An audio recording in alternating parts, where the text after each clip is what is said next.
satu-satunya penolong kami, yang kami sembah, kami tinggikan, kami muliakan.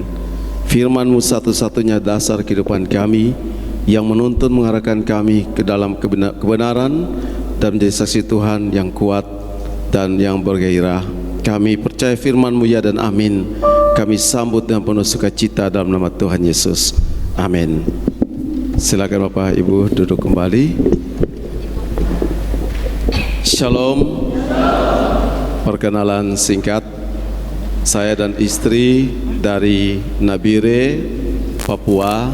Kami datang ke Jakarta dalam rangka istri saya akan diwisudakan S1 di salah satu STT yang ada di Kota Jakarta.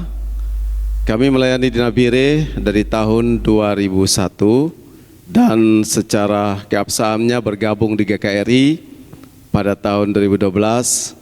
Saya dievangeliskan di gereja ini, pernah sekali berkhotbah juga di gereja ini, dan ini kali yang kedua. Kami memiliki 4 orang anak, dan pelayanan di Nabire itu sebenarnya diawali dengan perintisan jiwa, menjangkau jiwa di salah satu suku terasing yang paling sulit yang ada di Nabire, bukan di Papua tapi yang ada di Nabire. Lalu kemudian demi penata layanan yang lebih jauh, maka saya terpanggil untuk mendirikan sistem di kota, gereja di kota. Kami mulai dari 1 kakak, sekarang baru 57 kakak, tapi sungguh sangat memberkati kegerakan penginjilan di sana. Terima kasih pada Bapak Gembala yang sudah mempercayakan saya melayani hari ini. Beliau adalah mentor saya, di mana waktu itu kami menginduk di sini. Bapak Ibu, hidup tentunya tidak semulus yang kita bayangkan. Sebagaimana yang dialami oleh bangsa Israel, itu yang akan kita pelajari. Sebaiknya kita harus seperti apa? Ulangan pasal 31 ayat 6, 7, 8 kita baca bersama-sama. Kalau di Nabire biasanya saya mempersilakan jemaat membaca Alkitab yang ada dalam HP, tapi saya mohon tolong dimode pesawatkan. Saya bilang ke mereka, karena banyak waktu habis untuk dunia, apa salahnya 1 jam bersama Tuhan dengan HP yang dimode pesawatkan.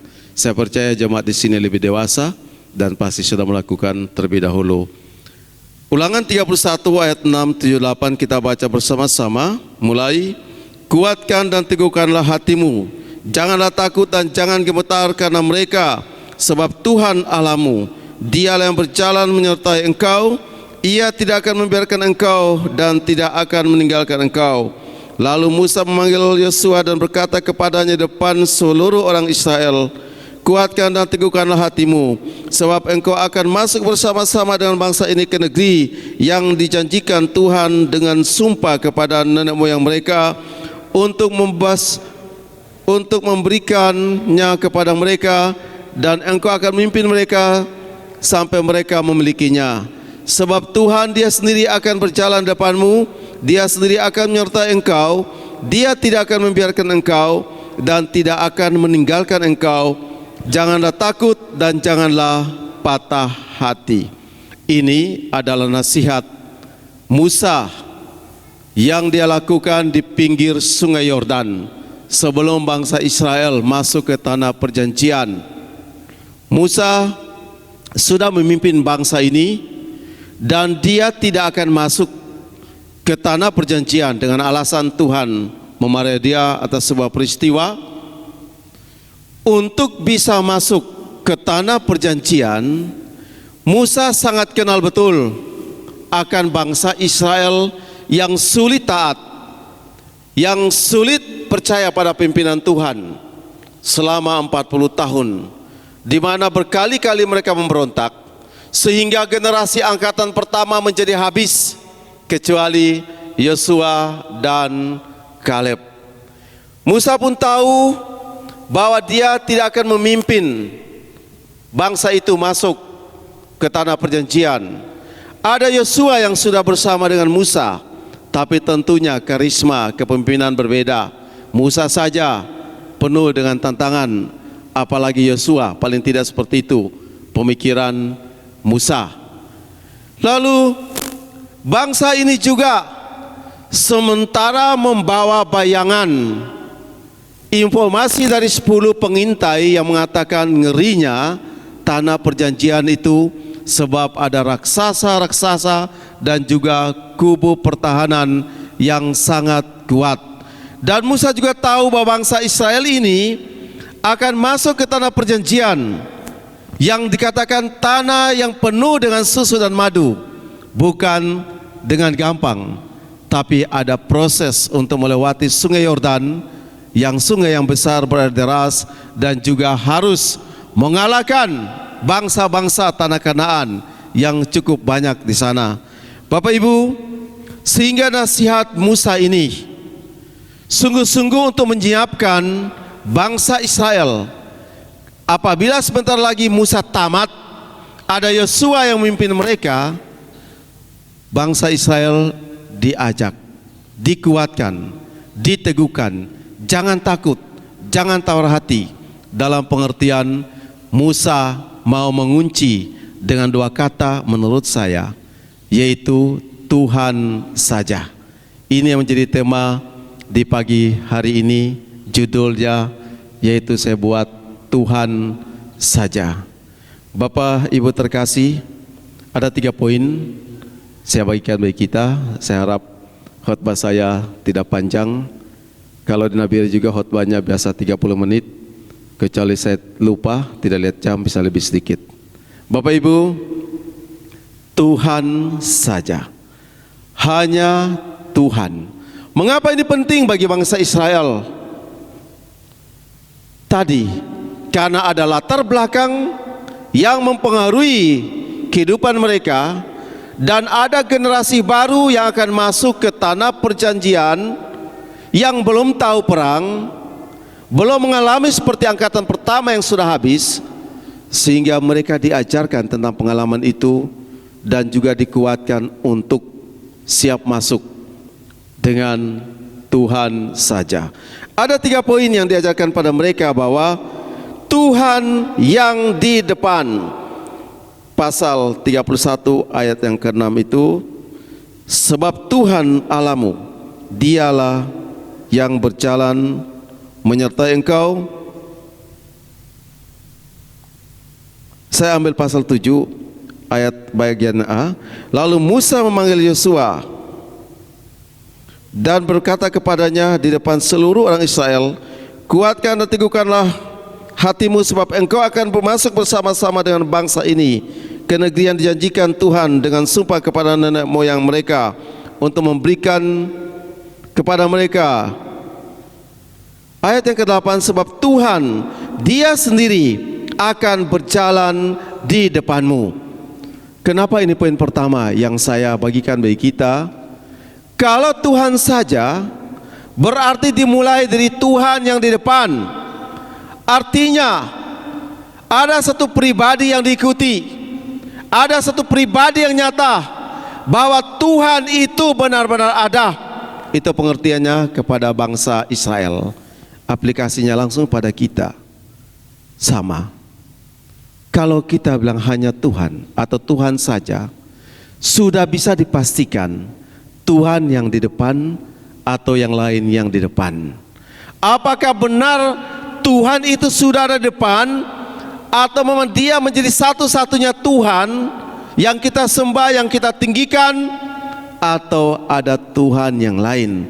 Apakah Tuhan yang ada di depan itu sudah ada dalam hati atau belum? Saya percaya jemaat di sini adalah jemaat yang bertumbuh karena Kristus sudah ada dalam hati, sehingga khotbah saya ini bukan khotbah pengajaran, tapi khotbah peneguhan bagi saya dan kita semua. Tuhan di depan. Yang kita lihat cuma Tuhan. Karena kalau bangsa Israel melihat Yosua, mereka pasti grogi, mereka pasti ragu-ragu. Saya bayangkan begini, suatu saat kan Tuhan pasti panggil pulang Bapak Pendeta Sajam, Bapak ya. Kalau tidak ke Palembang, sudah pasti ke surga. Yang ganti Pak Yunus. Kalau Tuhan berkenan, kalau Pak Yunus tidak menduli Bapak ya, pasti Pak Yunus. Pasti ada perbedaan karisma. Yang sudah dekat dengan Pak Yunus, siap. Yang masih jauh, masih belum siap. Bapak Ibu, pengertian Tuhan di depan menjadi koreksi bagi saya dan kita semua. Yang benar-benar kita ikuti seperti yang diajarkan pada bangsa Israel ini adalah Kristus itu atau lain.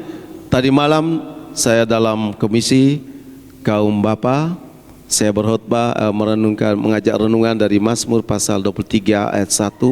Ada kata Tuhan yang semuanya huruf besar.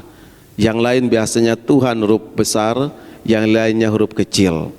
Tuhan huruf besar dalam penulisan Ibrani-nya YHWH, kemudian disalah tafsirkan sebagai Yahweh. Ada kelompok tertentu yang anti nama Allah sehingga mereka sebut Yahweh, padahal Yahweh juga belum tentu benar sebutannya, karena bangsa Israel tidak mau menyebut nama Tuhan dan sembarangan, sehingga waktu ada kata YHWH mereka bacanya Adonai. Hanya orang-orang yang fobia Islam saja yang tidak mau menyebut nama Allah. Allah ini yang ilahi, yang disembah ditinggikan oleh Kristen Arab, yang ada dalam Kristus itu yang kita sembah, yang dikatakan oleh Alkitab.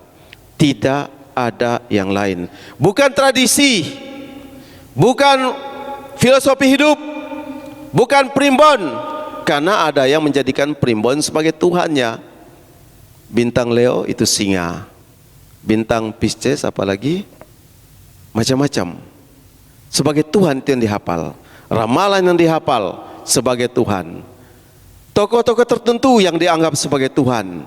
Bangsa Israel diajarkan untuk Tuhan yang di depan. Yang kedua adalah Tuhan yang bekerja. Dikatakan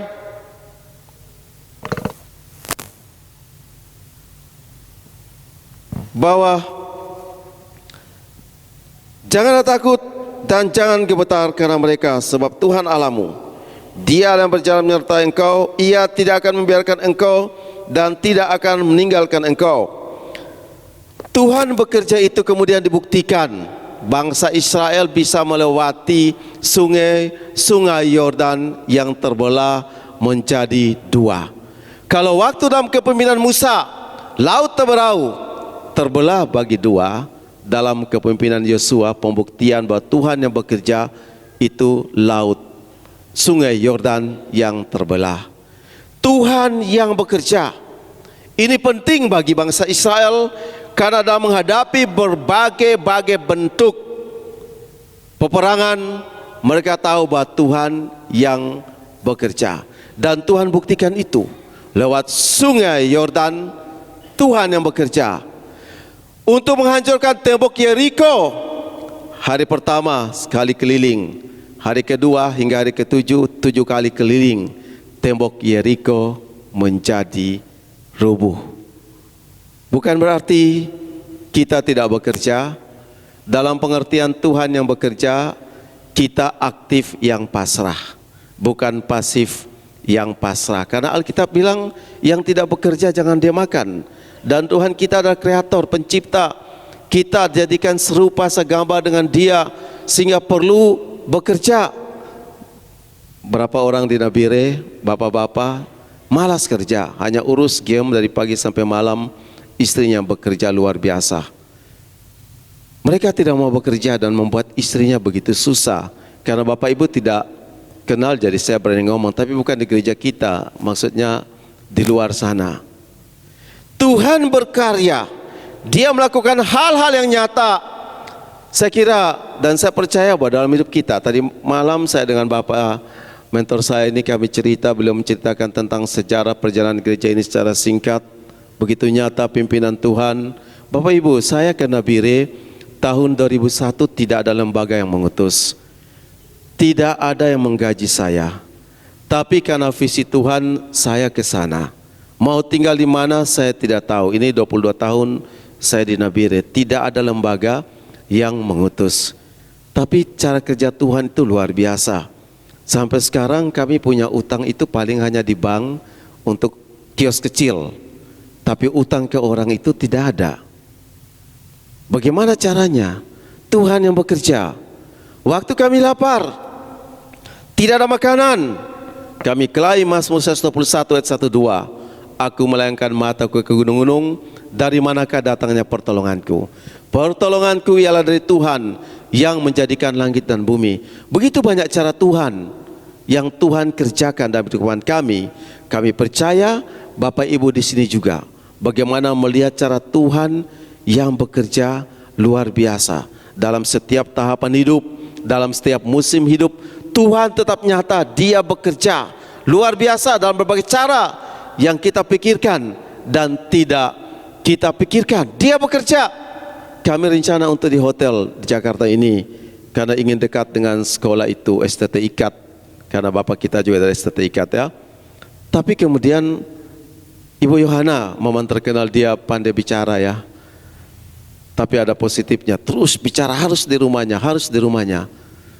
Kami bersuka cita akhirnya ke rumahnya. Bukan berarti sebelumnya tidak bersuka cita, tapi memang bersuka cita dalam pengertian pasti ada maksud Tuhan. Kaget wisuda diundurkan ke tanggal 15 atau tanggal 9 tanggal 15. Ada hotel gratis, kemana-mana kami bisa diantar. Artinya di luar pemikiran kami yang sederhana, biaya yang begitu banyak untuk datang, untuk pergi, tapi cara Tuhan begitu luar biasa. Kami tidak perlu telepon, tolong dong kami terlambat jadi tolong bantu kami. Tidak, Tuhan punya banyak cara. Dan kami sudah bisa membeli tiket untuk kembali ke Nabire. Ini saya saksikan bukan sebuah kebanggaan yang palsu, tapi bangga karena Tuhan. Dia bekerja di tengah-tengah ketidakmampuan. Bapak pendeta tahu tempat kami itu sangat sederhana. Saya pakai jas begini, tapi kalau ke sana sangat sederhana. Jadi betul-betul kita percaya sebagaimana Musa mengajar bagi bangsa Israel, Tuhan yang akan mengerjakan itu terjadi. Yang terakhir, yaitu Tuhan menyertai. Sebab Tuhan, Dia sendiri akan berjalan di depanmu, Dia sendiri akan menyertai engkau. Immanuel, Allah beserta kita. Biasa hanya sebatas di gereja, biasanya sebatas pada waktu kita pujian penyembahan. Ayo kita buat Tuhan bersuka cita. Kita bisa nari-nari di gereja. Di gereja kita bilang kita buat iblis gemetar. Di rumah iblis balik, saya buat kau gemetar. Karena kita lupa akan penyertaan Tuhan.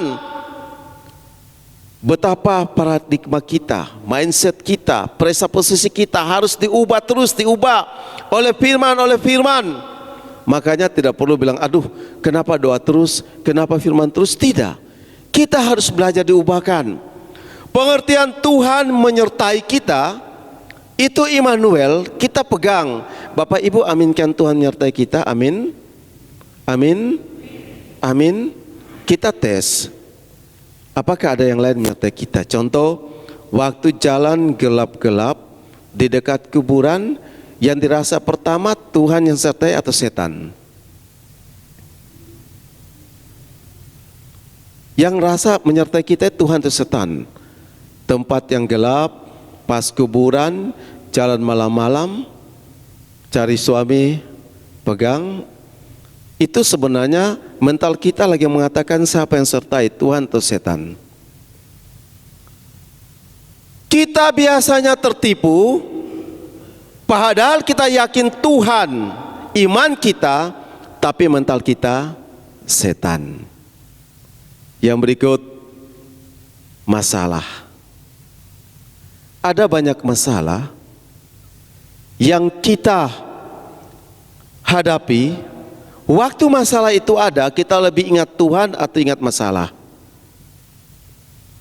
Luar biasa, Bapak Ibu di sini ingat Tuhan.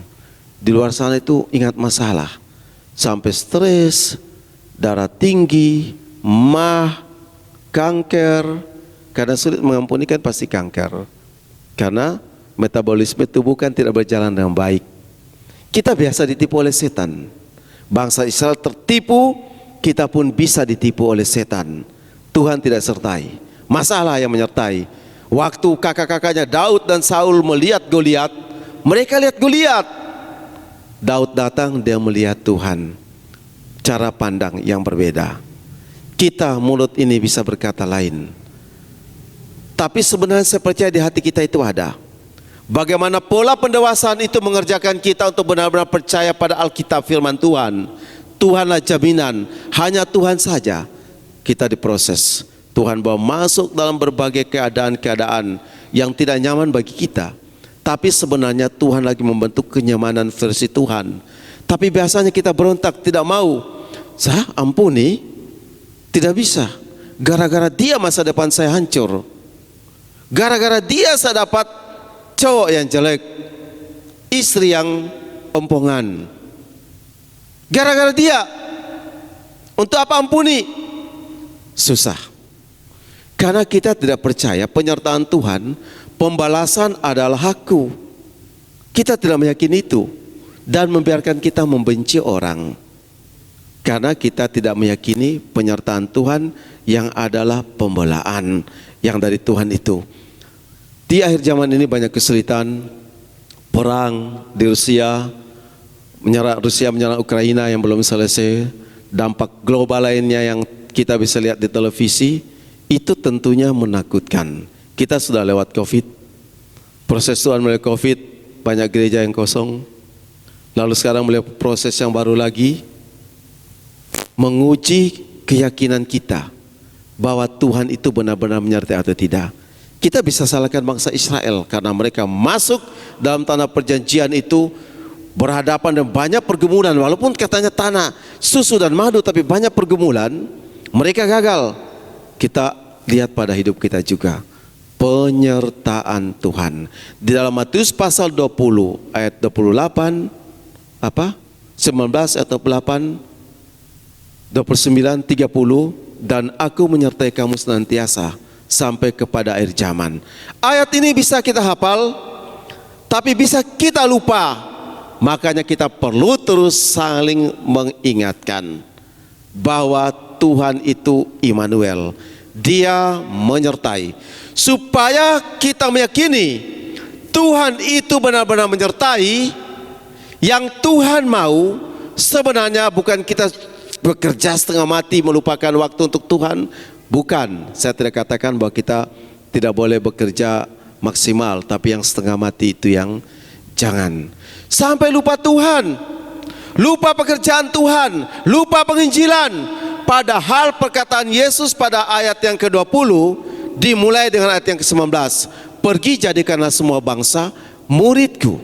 Waktu gereja lupa penginjilan, waktu rumah tangga lupa penginjilan. Ingat, kita kelihatan punya uang banyak, tapi kosong, mudah bimbang, ragu, penuh dengan berbagai hal yang membingungkan. Padahal punya uang. Sama yang punya uang ataupun tidak punya uang, banyak atau sedikit. Kalau semangat penginjilan tidak ada, tidak mendahulukan Tuhan, tidak ada, rumah tangga kita penuh dengan berbagai benturan yang sulit dijelaskan. Saya bersyukur Nabire kami bertumbuh. Pemain musik tidak bayar, majelis-majelis kami tidak kasih transportasi, WL tidak. Saya katakan bahwa kalian sudah diberkati, kecuali kalau full time ya. Ini yang membantu itu kan pemain musik itu mandor sekolah, dia main, atau seorang sopir Pertamina main, tidak pernah bayar. Saya katakan bahwa Tuhan sudah membuat kita, kalian diberkati, dan mereka tidak pernah menuntut dengan sukacita. Kami tinggalkan jemaat majelis dan begitu sukacita melayani, karena mereka percaya jaminan penyertaan Tuhan bukan didapat waktu mereka main musik, bukan karena WL. Zaman sekarang kan begitu, orang melayani supaya dibayar. Ingat, lain kalau full timer. Tapi kalau yang lain sudah menjadi suatu kebiasaan, saya harus dibayar. Kalau tidak. Mungkin di Jakarta terasa itu ya, kami Nabire ada tapi kurang.